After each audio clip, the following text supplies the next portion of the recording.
میں نے پہلے بھی میٹنگ میں بات کی ہے اور اب میڈیا کے توسط سے میں یہ چیز باور کرانا چاہتا ہوں کہ مولانا لطف الرحمان صاحب متواتر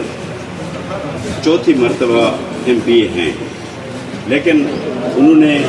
سرکل کے لیے کچھ بھی نہیں کیا۔ اگر ان کو کچھ فنڈ پچھلی حکومتوں میں ملے بھی ہیں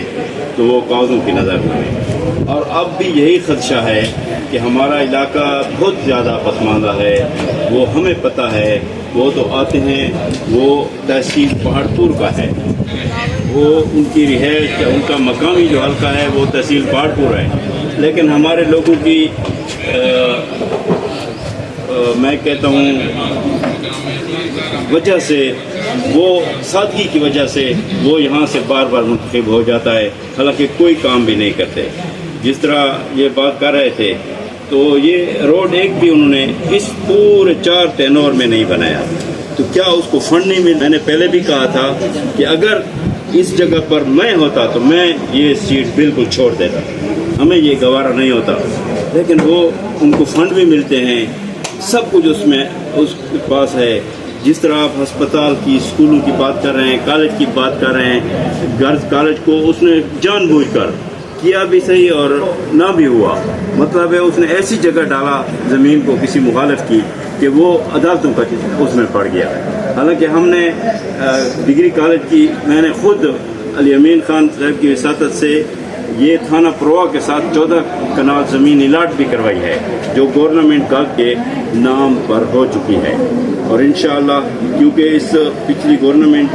گورنمنٹ کی پالیسی تھی رینٹڈ بلڈنگ، تو اس کے لیے بھی میں نے وہ درخواست وغیرہ دی ہے، کیونکہ علی امین خان نے وہ پروسیس مکمل کیا ہوا تھا، وہ چلے گئے، تو انشاءاللہ اس وزیر اعلیٰ صاحب سے بھی ہم امید کرتے ہیں کہ ہمارا رینٹڈ بلڈنگ میں جلد گورنمنٹ گرلز ڈگری کالج کا کام شروع ہو جائے گا۔ اور باقی میں علی امین خان نے ہمارے لیے بہت کچھ کیا، میں اب سہیل آفریدی صاحب سے بھی یہ کرنا چاہتا ہوں کہ خدا را ہمارے سرکل پروا PK 114 پر رحم کریں، کیونکہ ہم پہلے بھی بہت پسماندہ ہیں اور ہمیں پھر پسماندگی کی طرف نہ دھکیلیں، کیونکہ وہ نہیں لگائیں گے، مجھے یقین ہے انہوں نے پھر کاغذوں کی نظر کرنا ہے۔ تو میں یہ گزارش کرتا ہوں کہ ہم یہاں کے نمائندے ہیں اور ہم نے اپنی پارٹی کے لیے قربانیاں دی ہیں، اور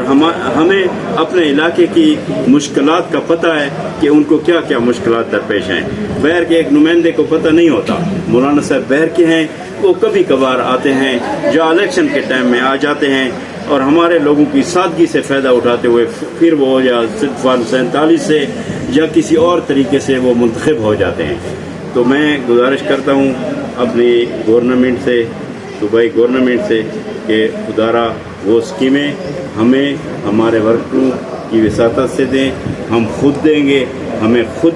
لوگوں کے اور علاقوں کے تکلیفات کا پتہ ہے کہ وہ کس مشکل سے گزر رہے ہیں۔ ایسے ایسے روڈ بھی ہیں جہاں پر مریض راستے میں دم توڑ جاتے ہیں، جس طرح نظام خان کہہ رہے تھے، اس طرح اور بھی کافی سارے ہمارے، جس طرح جھوک مارچی سکندر کا روڈ ہے، اور بھی اس طرح ہمارے کافی روڈ ہیں۔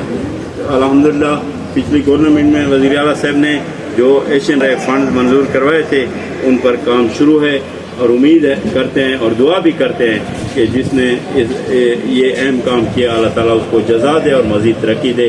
تو میں میڈیا کے جتنے بھی دوست ہیں ان کا بھی شکریہ ادا کرتا ہوں۔ ہماری آج اس سلسلے میں میٹنگ تھی، اور انشاءاللہ ہماری آئندہ بھی اپنے سرکل پروا کی PK 114 کی منتھلی میٹنگ ہوگی انشاءاللہ۔ اچھا یہ بتائیں، کالج کے حوالے سے زنانہ کی بات آپ نے مکمل کر لی ہے، مردانہ کالج جو ہیں یہاں پہ ٹیچروں کی کمی ہے، جبکہ حکومت آپ کی ہے، آپ MPA کے امیدوار بھی رہ چکے ہیں 3 بار، کیا ایسے کون سی وجوہات ہیں جو آپ کے سامنے رکاوٹ پیش ہو رہی ہے، جو آپ کام نہیں کروا سکتے؟ اس حوالے سے کیا بولیں؟ اصل بات یہ ہے، میں پھر بات آ جاتی ہے کہ اصل کام ہوتا ہے منتخب نمائندے کا۔ منتخب نمائندے کو تو پتہ بھی نہیں ہے، اس نے بس ووٹ لینے تھے، ووٹ لے کر۔ میرے پاس تحریری ڈاک میں نے خود ٹیچرز بھی کروائے ہیں، پرنسپل صاحب سے آپ خود پوچھ سکتے ہیں۔ اب بھی میں نے کوشش کی ہے، پچھلی دفعہ بھی 4 پرنسپل پروفیسر میں نے کروائے تھے، اس سے پچھلی دفعہ 2 کروائے تھے، پچھلی گورنمنٹ میں بھی کروائے تھے۔ مجھ سے جو کوشش ہوتی ہے وہ میں کرتا رہتا ہوں۔ بالکل آپ ریکارڈ بھی موجود ہے، پرنسپل سے بھی موجود ہیں، آپ پوچھ سکتے ہیں کہ کس نے کردار ادا کیا۔